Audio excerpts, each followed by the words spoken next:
Turn right onto Swanson Street. Punta tayo sa shop. Papalagyan ko ng magandang tint itong sasakyan na to kasi hindi kagandaan yung tint. Tinatago siya ng UV, saka masakit sa balat. So, konting investment na lang, maganda yung tint. Makakatipid din tayo sa sa fuel dahil syempre hindi mo gaanong bubuksan ng aircon mo pagka sobrang init.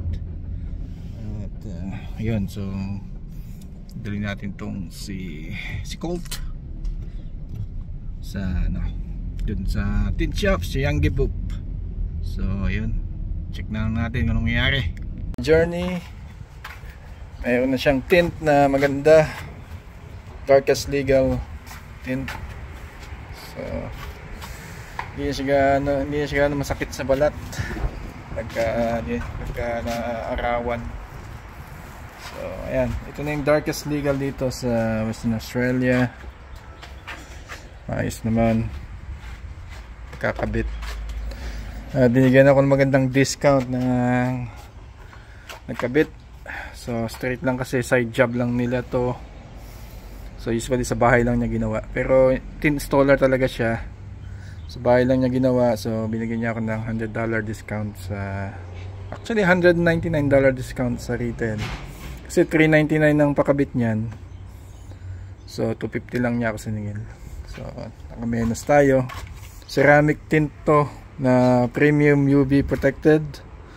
So 99.9% ng UV ay hindi nakakalusot dito mga ka-Johnny.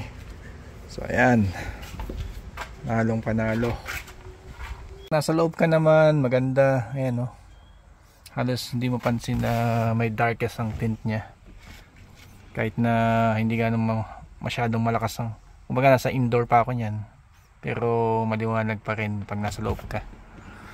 So safe naman siya kahit darkest legal tint. Yan, ganda lang tint na to. So yan, sulit tayo mga ka-Journey. Kasi yung Pajero nung pinatintang ko sa dealership, 750 ang sinigil sa akin. Grabe, nataga tayo dun. Sa mga independent specialized printer tint installer, yan, malaki ng kamenusan. Pagka weekend jobs lang, mas malaki pang matitipid mo, nakadirect ka sa installer.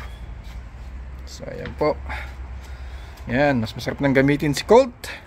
Di na masakit sa balat kahit na matindi ang sikat ng araw. Kasi dito sa Perth mga ka-Journey, masyadong malakas ang tint, ang sikat ng araw.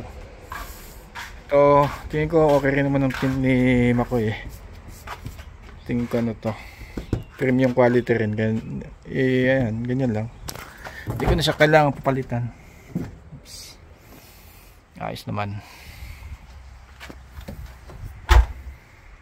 Okay, so bali ito yung product nya.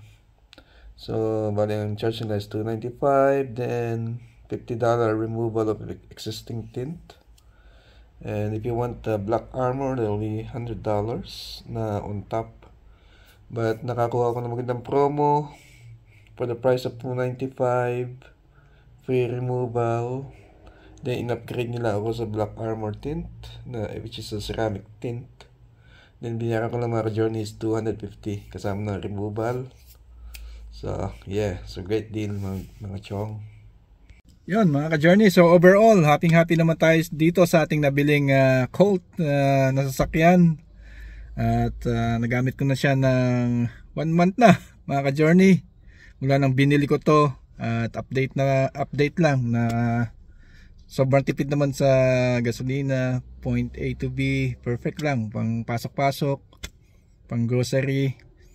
At ano pa ba, yan, pupunta sa church, yun, ginagamit natin tong sasakyan na to usually, pero kung pasok lang talaga.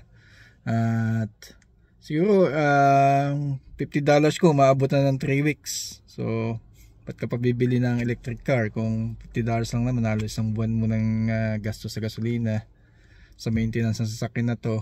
So yun, nalaga lang natin sa langis para lalong smooth ang takbo.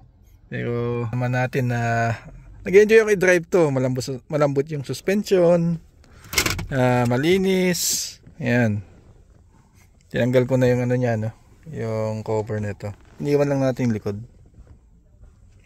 At yun mga ka-Journey, So far talagang ano tayo, happy tayo dito sa Colt na nabili natin.